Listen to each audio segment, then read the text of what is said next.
इंसान को कोई ना कोई बहाना चाहिए झगड़ा करने का,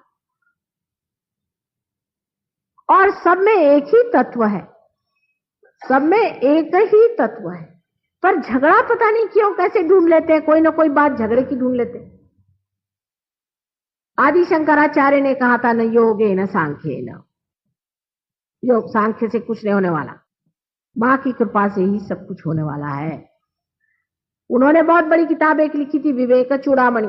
पता नहीं आप लोग पढ़ते हैं कि नहीं, पढ़ते होंगे जरूर, क्योंकि आप सनातन धर्मी हैं, तो जिन्होंने इसकी संस्थापना करी वो तो पढ़ते ही होंगे।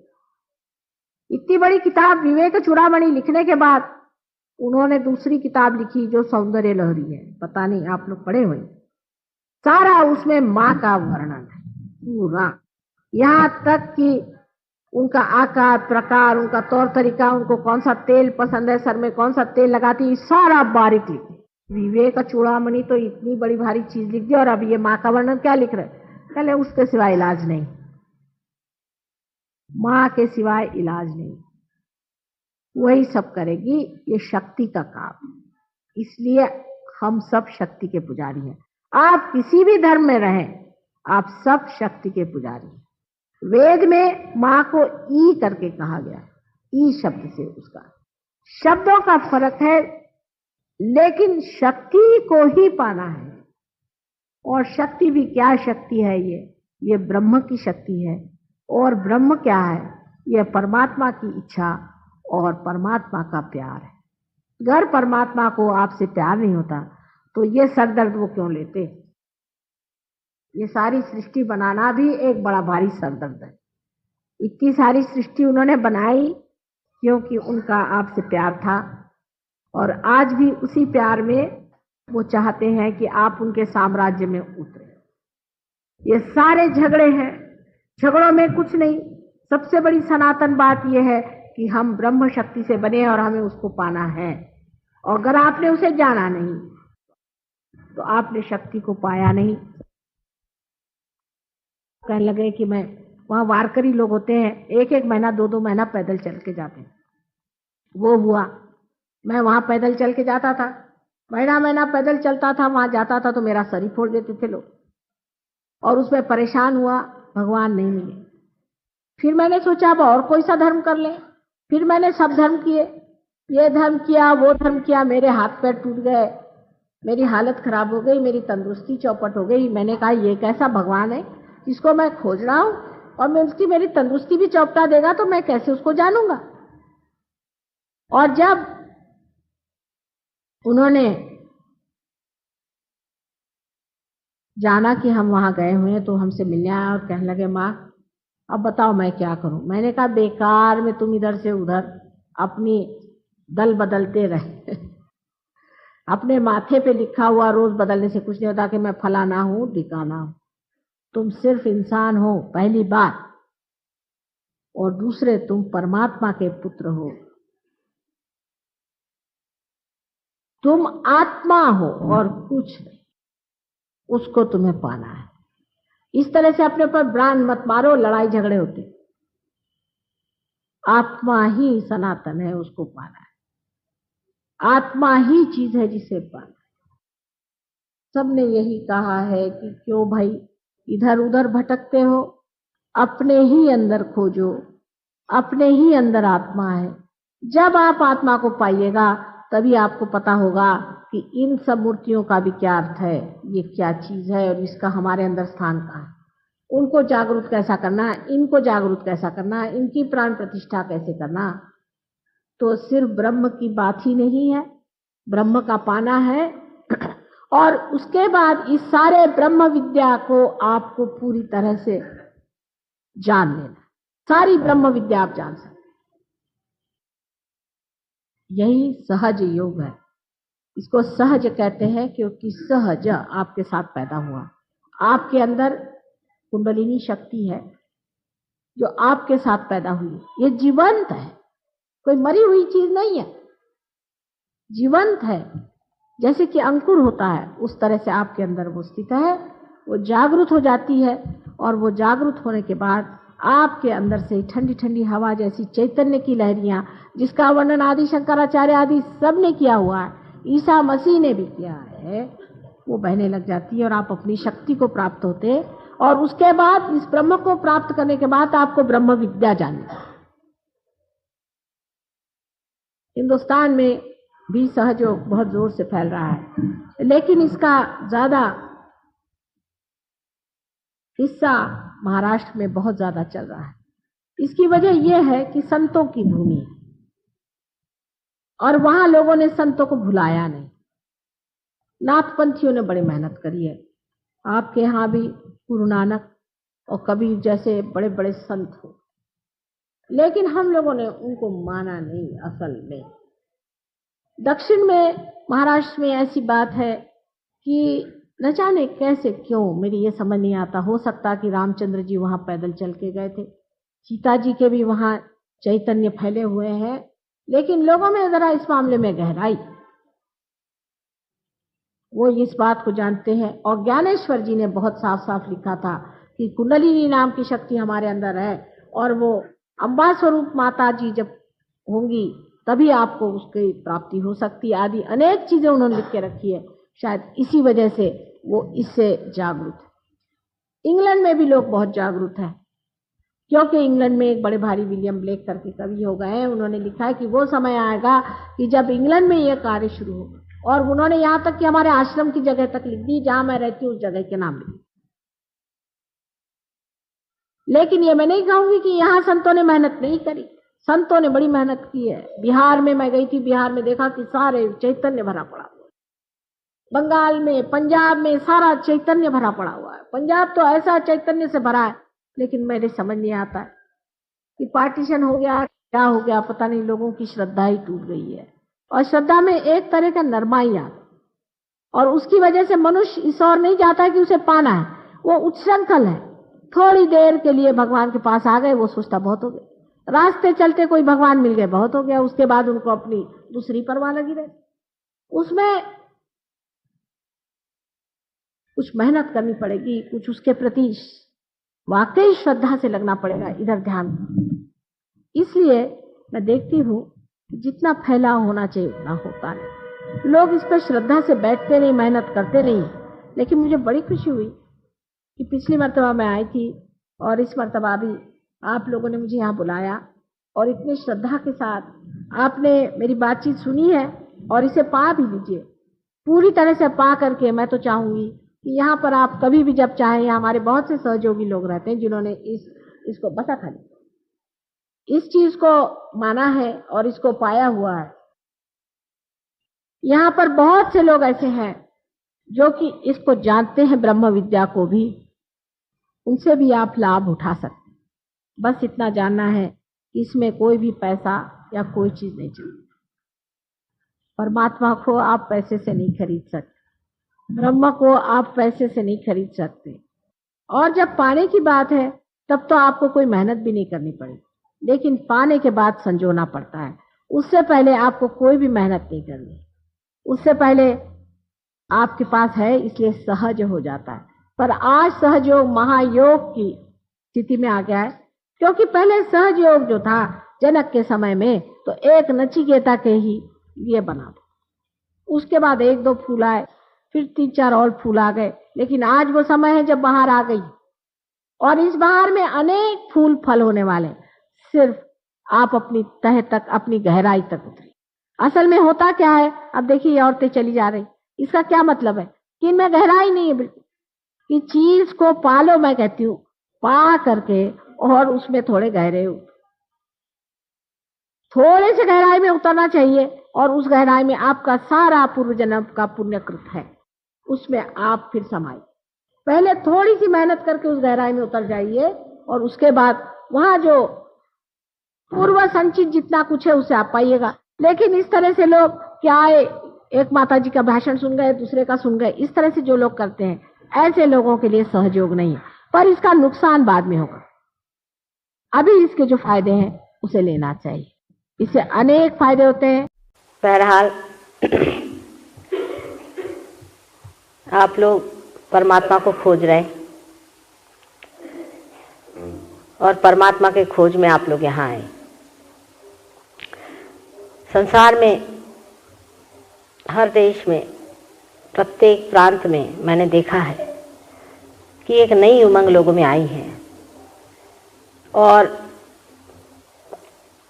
वो सोचते हैं कि कोई न कोई ऐसी बात जरूर होने वाली है जिससे हमारे देश का, सारे मानव जाति का भाग्योदय होने वाला है। सबको एक तरह की आशा मन में है। ये आशा भी जो मन में है उसकी भी वजह घोर कलयुग का ताप, जिससे आदमी भ्रांति में पड़ जाता है। सहयोग ऐसे वक्त इस संसार में आया है जब इसकी जरूरत थी। जिस चीज की जब जरूरत होती है वही चीज परमात्मा की अनुकंपा से घटित होती है। सहयोग अनादिकाल से संसार में विचरण कर रहा है, अपना कार्य कर रहा है, अपना काम कर रहा है। इसका मतलब यह है कि जो जीवंत शक्ति है उससे योग को पाना।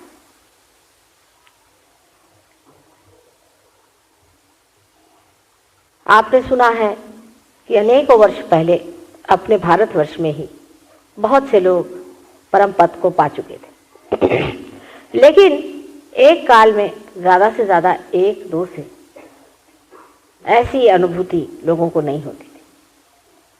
और उस वक्त सबसे बड़ा जो काम लोग करते थे वो था हमारी जो 5 पंचमहाभूत हैं जिनसे हमारा शरीर बना हुआ है, जिससे सारी सृष्टि, चराचर सृष्टि की जो रचना हुई है, उन पंचमहाभूतों को जागरूक किया जाए।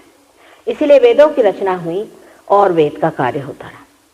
सामूहिक कार्य यही होता था कि वेदों का पठन, वेदों का उच्चारण और उनके मंत्रों से इन पंचमहाभूतों का जागरण होना। इस कार्य के होने की वजह से ही मानव की वो स्थिति आ गई कि वो इन 5 ही पंचमहाभूतों पर अपना प्रभुत्व जमा करके आज साइंस का अधिकारी हो गया।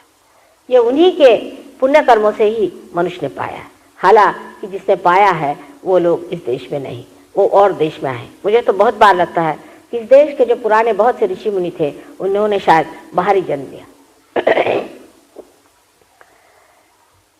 दूसरी चीज जो हमारे देश में बहुत जोरों में पनप रही थी वो थी भक्ति। सर्वसाधारण लोग जो संस्कृत आदि कठिन जटिल भाषाएं जानते नहीं थे और जिनका मन पंचमहाभूतों को जागृत करने में नहीं था और इस ओर जिनकी दृष्टि नहीं थी, वो परमात्मा का आवाहन करते थे। वो जानते थे कि हमसे भी ऊपर कोई ऐसी शक्ति है जिसका आवाहन करने से हमारा कल्याण हो जाएगा, हम परम को पाएंगे। इस भक्ति के कारण मनुष्य के अंदर एक गहन जागृति हुई थी जिससे वो परमात्मा को खोजने लगा। और इसी के कारण जो तीसरी संस्था शुरू हुई थी जिससे कि मनुष्य ने अपना धर्म धारण किया है और जिसने मनुष्य हुआ है, जिसे उत्क्रांति कहते हैं, जिसे एवोल्यूशन कहते हैं, उसकी चालना हुई। जब मनुष्य ने परमात्मा को पुकारा तब अनेक बार परमात्मा ने संसार पे अवतार लिया, लेकिन अवतरण के बारे में बहुत ही कम जन समुदाय को बताया जाता था। वो सिर्फ देखने मात्र के, साक्षी मात्र के ही अधिकारी होते थे। 6000 वर्ष कृष्ण ने भी गीता सिर्फ एक अर्जुन से बताई, सब लोगों को ये ज्ञान नहीं बताया और अर्जुन भी सुनकर के चुप ही रह जाते, क्योंकि जो ज्ञान किताबों में लिखा नहीं है, इसका विवरण नहीं है, उसको लोग मानते नहीं। लेकिन ये ज्ञान गुप्त रूप से अपने देश में चलता रहा। जिन लोगों ने इस तरफ और ध्यान दिया उसमें मैं कहूँगी कि नाथ प्रणाली के लोग, जो कि महाराष्ट्र में हजारों वर्ष पहले से ही कार्यान्वित थे, उन्होंने बड़ा कार्य किया। और ये कुंडलिनी का कार्य बहुत ही गुप्त रूप से और बहुत ही चुनिंदा लोगों को चुन करके होता था। हर एक आदमी के लिए ये मार्ग खुला नहीं था और ये ज्ञान सबको प्राप्त नहीं था। किसी भी पुराणों में कुंडलिनी के बारे में वर्णन नहीं है, यहाँ तक कि गीता में भी कुंडलिनी का नाम कृष्ण ने नहीं लिया। इसका मतलब ये नहीं कि उनको इसका ज्ञान नहीं था। होने पर भी ये बात कही नहीं जाती थी, ये बात गुप्त ही रखी जाती थी, क्योंकि उस वक़्त ये समझने वाले, इसको जानने वाले और इसको पाने वाले पात्र लोग नहीं थे। आज भी ऐसी हालत है, ये बात नहीं कि आज ऐसी हालत नहीं है। आज भी एक महाशय मुझे मिले और मुझसे कहने लगे कि माँ, ये तो किसी भी पुराण में नहीं है, लेकिन पुराणों में लिखा हुआ है कि आप उपवास कर सकते हैं। मैंने कहा बिल्कुल भी नहीं, आप तो एक तो आपने पुराण पढ़ा नहीं और आप झूठ बोल रहे हैं मेरे सामने। और बार बार वो झूठ बोलते जा रहे थे। फिर मैंने कहा बड़े बेवकूफ़ हैं, आपको कुछ समझ में नहीं आ रहा है कि क्या मैं सब आपका झूठ नहीं जानती हूँ। इस प्रकार जो चीज़ लिखी गई वही प्रमाण मान करके मनुष्य चलता है। कारण ये है कि वो उस चीज़ से भागता है जो सामने है, जो वर्तमान में। पहले भी अपने यहाँ बड़े बड़े अवतार हुए, बड़े बड़े संत साधु हो गए, लेकिन हम लोगों ने उनको किसी को भी नहीं माना। जब वो मर गए, उनके बारे में किताबें लिखी गई तो उनको फोटो बनाए गए, उनकी मूर्तियाँ बनाई गई, मंदिर खड़े कर दिए गए और उनको सब लोग मानने लगे। वजह यह है कि मनुष्य का स्वभाव ऐसा है कि वो जो गत है, जो मर गया है, उसको ज़्यादा मानता है। यहाँ तक मैंने देखा है कि लोग मुझसे ज़्यादा मेरे फोटो को मानते क्योंकि वो छप गई। ऐसे मैंने बहुत से लोग देखे हैं कि जो मेरे फोटो को नमस्कार करते हैं, लेकिन मेरे सामने आते हुए कहते हैं माँ आपको हम नमस्कार नहीं करें। ऐसे बेवकूफ़ों की कमी नहीं, और इस तरह के अनेक बेवकूफ़ मैं देखते रहती हूँ। लेकिन ये ज्ञान पहली मर्तबा हम कहेंगे कि ईसा मसीह ने लोगों को देना शुरू किया। जन समुदाय के सामने ईसा मसीह पहले खड़े हुए। उसके बाद उससे पहले भी बुद्ध ने बात कही, लेकिन उन्होंने इतने खुले तौर से नहीं कहा कि तुम्हारा फिर से पुनर्जन्म होना है, तुमको परमात्मा को जानना है। उन्होंने इतना ही कहा कि तुमको खुद को जाना है। धीरे धीरे एक एक सीढ़ी से काम चलता रहा। कहा तुम अपने को जान लो, पहले तुम परमात्मा है ही नहीं, क्यों परमात्मा की बात करते हो? अगली मंजिल बात ही न करिए, पहले सिर्फ आप अपने को जान लीजिए अपने। और यहाँ तक हो गया कि उनको लोग अनिश्वरवादी कहने लगते हैं, लेकिन ये बात नहीं थी। पूरी बात अगर खोल के रख दीजिए तो आदमी एकदम भाग खड़ा हो जाता। तो इसलिए थोड़ी सी बात उन्होंने कही कि भाई परमात्मा की बात छोड़ दो, अभी तुम सिर्फ आत्मा को पालो, बस आत्मा तक ठीक है। तुम आत्मा को मान लो तो बुद्ध हो जाओगे, माने जान जाओ। क्योंकि जब ये आत्मा को पालेंगे फिर उससे आगे बात करेंगे। ये उनका मतलब था कि पहले इनके अंदर प्रकाश आ जाए फिर आगे बात करें। क्योंकि आगे बात करने से इंसान इतना अहंकारी है कि वो एकदम घबरा के खड़ा होता है। वो कहता कि ये तो कहीं लिखा भी नहीं है, आप कैसे कह रहे हैं। हालांकि उनके ज़माने में भी उनको मानने वाले बहुत कम थे। उसके बाद इस पर खुले तौर से, बहुत ही खुले तौर से जो बात की है तो आदि शंकराचार्य। जैसे मैंने कहा कि ईसा मसीह ने भी हिंदुस्तान में तो बाद में आए थे, लेकिन जो खुलकर बात की थी इजराइल में, और उन्होंने बड़े बड़े जन समुदाय के सामने ये बातें कही कि तुम्हारा फिर से जन्म होना चाहिए और तुमको जब तक तुम अपने आत्मा को पाओगे नहीं तुम परमात्मा को जानो, तुमको बदलना पड़ेगा। ये जब उन्होंने बात करी तो उसका अर्थ ईसाइयों ने लगाया कि चलिए इनके ऊपर में एक एक टीका लगा दीजिए कि आप ईसाई हो गए तो हो गए, बदल गए। इस तरह के अगर स्टैंप लगाने से अगर कोई आदमी बदल सकता था तो बहुत ही आसान बात है। उसके बाद आदि शंकराचार्य ने बहुत ही साफ तरीके से ये बातें कही। ईड़ा, पिंगला, सुषुम्ना आदि के बारे में उन्होंने बात कही है, देवी के बारे में कही। मार्कंडेय पुराण में मार्कंडेय ने देवी का सिर्फ वर्णन लिखा था, लेकिन जब शंकराचार्य जी ने, आदि शंकराचार्य जी ने एक बड़ी सुंदर किताब लिखी, इसका नाम सौंदर्य लहरी है, तो लोगों ने कहा कि विवेक चूड़ामणि जैसी एक बड़ी विद्वत्तापूर्ण पुस्तक लिखने के बाद अब आप सौंदर्य लहरी जैसी किताब क्यों लिख रहे हैं जिसमें सिर्फ माँ का ही वर्णन और उनका हाँ करना और हूँ करना और उनका हाथ चलाना और सबका इसका वर्णन आपने इतना ज़्यादा कर दिया। उनका कि न योगे न सांख्य न, किसी से भी नहीं होने वाला है तो माँ की ही कृपा से होगा, इसलिए तुम माँ को ही भजो। तो माँ स्वयं आकर के कार्य कर देगी, उसके बगैर ये कार्य नहीं होना।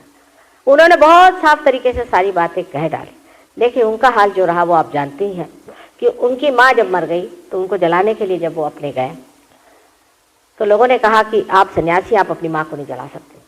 तो उन्होंने कहा कि ऐसे कौन सा कहाँ विधान है? तो उन्होंने बताया नहीं, यहाँ विधान है, वहाँ विधान है, आप सन्यासी आप नहीं जला सकते। उनको उन्होंने जलाने के लिए लकड़ी नहीं दी तो उन्होंने केले के पत्ते से अपनी माँ को जलाया, ऐसा कहा जाता है। और उसके बाद इतना उन्हें गुस्सा आया, क्रोध आया उस वक़्त कि उन्होंने शाप दिया कि इस देश में सब लोग जो मरेंगे तो अपने दाह कर्म किसी का न करके अपने घर के ही पास सबको गाड़ेंगे। पर मेरे ख्याल से वो शाप बहुत ही महंगा पड़ गया इन लोगों को।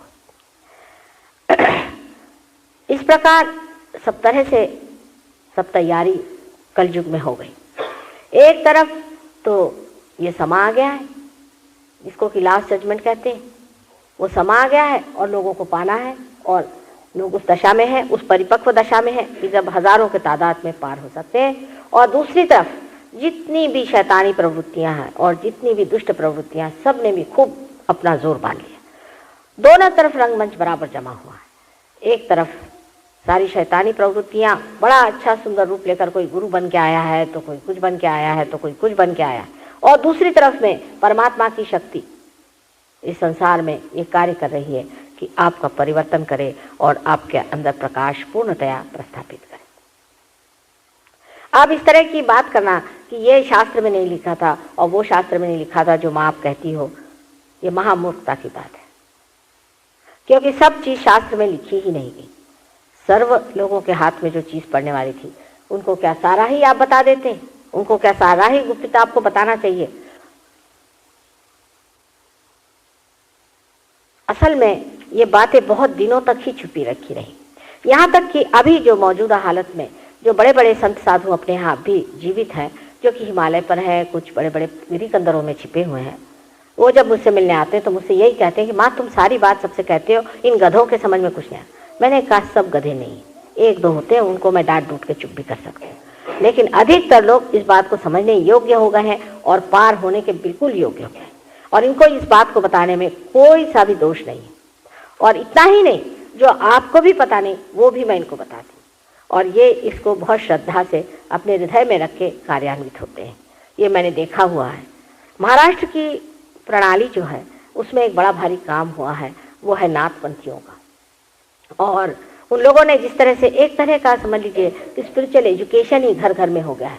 गणपति क्या है, दत्तात्रेय क्या है, आदि बातें बड़े गहराई से वहाँ लोग जानते हैं, और इसी वजह से वो लोग इस कदर जड़वादी नहीं है, मटेरियलिस्टिक नहीं है।